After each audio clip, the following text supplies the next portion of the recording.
Keqing, the Yu Huang of the Liu Qixing, is an outspoken, hardworking individual who prides herself on her hard work and productivity. She was born to an illustrious family in Liua that allowed her to see and be acquainted with many traditions which she gained a disdain for. As an example, every rite of descension, Rex Lapis would come down and make new legal rules for the businesses in Liua. People would hope that these changes would be in their favor, or change their lives. However, in Keqing's eyes, she could see how the people chose not to pay attention to the details of the changes and just bet their hopes without working to understand the market. Keqing is a skeptic of Rex Lapis, not only his wisdom, but also his necessity. What do you think has kept Liyuet going over the last millennium? Rex Lapis? I disagree. We mortals have to fight for survival whatever happens. He just feels the need to come down here and poke his nose into everything that's going on for some reason. People don't like to think about this, but should we really be trusting him to be an expert in everything? Keqing's name means sunny moment, which could be a play on her being a bright view in humanity. She works harder than most. In her story too, we see that she can turn a job that would take half a month into a 48-hour job. She is such a hard worker that no assistant can keep up with her. She has to give them up to 3 to 5 years in advance just so she doesn't catch up and overwhelm them. She, like her name, is a beacon of hard work. She also tries to optimize things for others as well. When needing to figure out changes for workers, she decided to work in the chasm, mining for 2 months. She takes steps in what she preaches. Within that time as well, she also uncovered illegal activity and brought in the culprit without him knowing who got him arrested until she revealed herself. Keqing has a philosophy.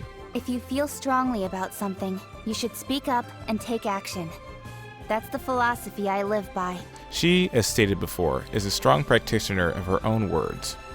She, at the Rite of Descension, once spoke boldly to the people of Liyue, asking them what would they do if Rex Lapis were not here for the future millennia.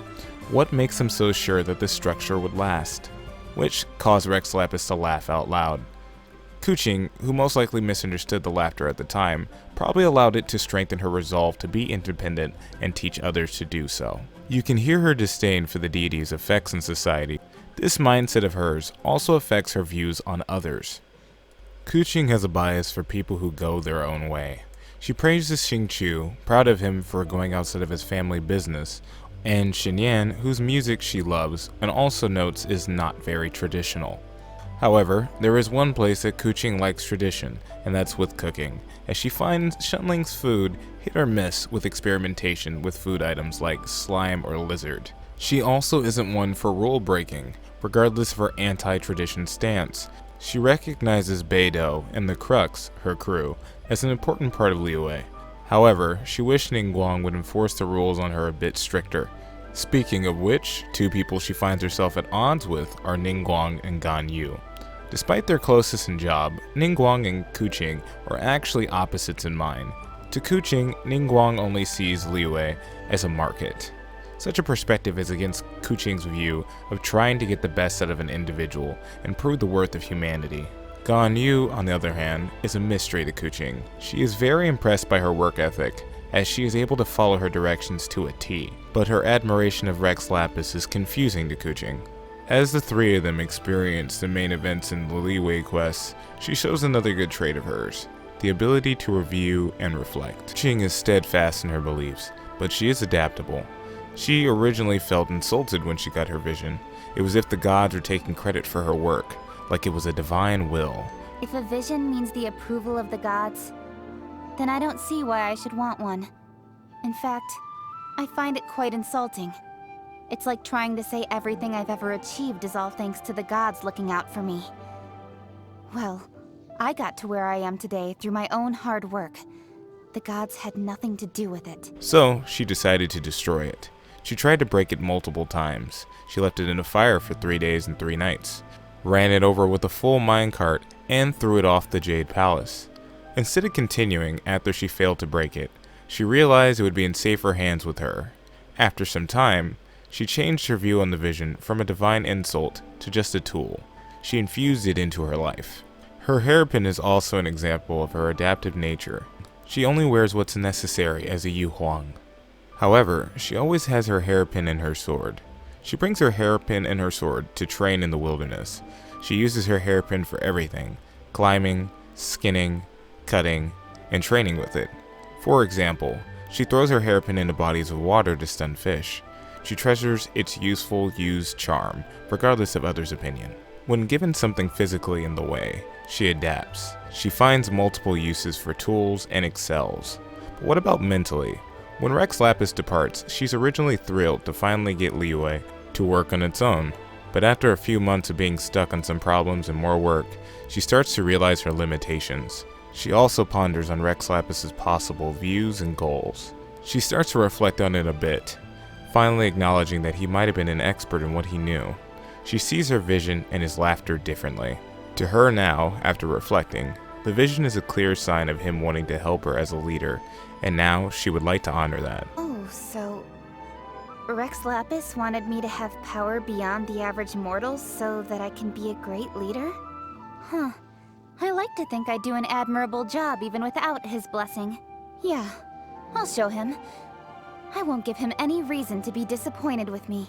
She even asks what he might do when she finds herself stuck. Her worldview changes when she puts herself in others' shoes. She starts to see that maybe she and Ningguang are truly allies regardless of their different personalities. She also feels bad for talking poorly about Rex Lapis in front of Ganyu, realizing they knew each other. Keqing has a lot of depth to her. In my view, Keqing is the very thing she despises at times. She is the backbone of Liyue, who, outside of being a shining example of what Rex Lapis wants for his people, could easily end up being someone like him. Someone who changes the way that Liyue functions by her very actions. Keqing to me isn't mad at Rex Lapis. She is mad at the lack of potential people have from using him as a coping mechanism. She clearly has admiration, as we learn she has a shrine dedicated to the deity. If anything, Rex Lapis seems to be a goal she puts herself to. I doubt she's unaware of the stories of the Archon of Liyue. She probably felt more frustrated seeing that people didn't understand the efforts that she seemed to understand. Keqing acknowledges the best of people she knows in Liyue, and when faced with a problem, she takes her time to learn about it to better answer what's in front of her. She cares about her city, and when we talk to her, she often has reassuring answers. It's not difficult, you'll see. Just give it a try. What if you try and it doesn't work out? No, I don't believe that will happen. You've never let me down before. You don't seem the type. She also sometimes needs assurance. I used to be so naive. I genuinely believed I was on par with Rex Lapis. Seems I really overestimated myself. Yes. You're right. I have plenty of self-confidence in other areas, so why not in this? I can catch up with him. I will catch up with him. I just need to keep my chin up, keep trying, and keep learning. She wants the truth from us and others, to probably better reflect. She sees us as a helpful hand to building a better Liyue. She hopes that one day she can show us the future of Liyue she has in mind, and take us out to do her favorite hobby, shopping. Probably to go get some golden shrimp balls, a food she cannot control herself around. Keqing truly wants to see Liyue shine in the sun. Hey, hopefully you enjoyed learning more about Keqing. I related to her views and ways. Let me know what you enjoyed learning about her. Who else would you like to learn about? I know that Beidou got the highest ranking in my polls. Also, please excuse my pronunciation of Liyue. I just watched another video on it, and supposedly it's Liyue, but there's like a Y where you put the W in your speech. And I do like a couple of different takes in this one. I use a couple of different versions of what I'm saying, so I do apologize for that. Let me know down in the comments who you'd like to see next. Join the Lightning Brigade, gain the wisdom of thunder, and sayonara, travelers.